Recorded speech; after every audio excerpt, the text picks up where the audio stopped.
Have faith in God, for assuredly I say to you, whoever says to this mountain, be removed and be cast into the sea, and does not doubt in his heart, but believes that those things that he says will be done, he will have whatever he says. Now this is, I could really, I'm not going to, but you could spend all day, the whole service, unpacking that one verse. I'm going to just hit some highlights from it, but the first thing I want you to notice is whoever. God did not exclude anybody. It's just like when we get saved, whosoever will, whoever will say to the mountain, it'll happen. Now, what's the mountain? Whatever's in front of you. Whatever's stopping you. It's so funny, it dawned on me in the first service, and I hadn't thought about this, but I remember, not here, but I remember, I don't know if it was college or somewhere I was at one time, and there was these two Christians arguing about, was the mountain really a mountain or was it something else? And I'm like, why would you argue about that? Here's the reality. If it is a real mountain, God will move it. But what he's more specifically talking about is what is the mountain in your life? What's standing between you and your next victory? I'll say this. I think you were rejoicing really well over the donation to the church. And this is a key to your next victory always. I remember when I first came back to the Lord in 1996, I was so broke I couldn't pay attention. And the first lesson God had to teach me, and it was a pretty tough lesson, I'll be honest with you. And it took a while for me to get it.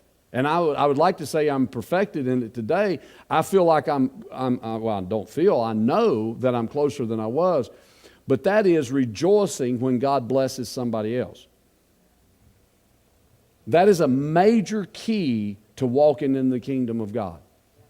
To rejoice, even when maybe you need the same thing that they're being blessed with, and you have to rejoice for them, and you still hadn't seen it show up in your life. But when that happens, you are definitely turning a key to move mountains out of your life and to get everything you need from the Lord. It says, and here's what you say, be removed and be cast into the sea. That is so simple. And you say, well, why are you spending so much time telling us? Because I think it's so simple we miss it. We still, I've counseled with people for years now that still want to tell the mountain or tell God how big their mountain is. God doesn't care how big your mountain is. He put it there to start with. I'm talking about the real mountain here now. What needs to happen, and according to this verse, is your mountain needs to know how big your God is. And see, when you speak to your mountain, you're speaking by the authority of Jesus Christ. You're not speaking on behalf of yourself. And this is where I think we lose a lot of our faith or let doubt creep in. And I've said this many times, and I want you to get this. And you may already have it, so I don't mean that like you don't. But when you go to the Lord in prayer, this was the real litmus test for me. When I would go to the Lord in prayer about anything, God trained me to hear what my enemy inside my head was saying. For example, if I went to prayer about finances, I would find out that the enemy would immediately go to recalling every time I had blew $1. He would remind me of all the mistakes I had made. And so in essence, what the enemy was trying to do is get me to have faith based on my walk or based on what I had done. Well, see, faith don't come by my goodness. Faith don't come by your goodness. It comes by the goodness of the Lord.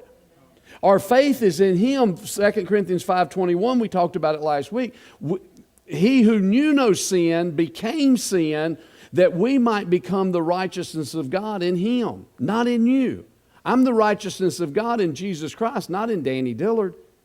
And so when you have faith in God, you realize when the enemy hits you with that nonsense, or even say it's a health issue, and then the enemy will immediately remind you, well, you know that you were, 6 months ago, a year ago, you was eating right, now you're not, so that, it's not going to work. It's just not going to work. Well, the devil's a liar.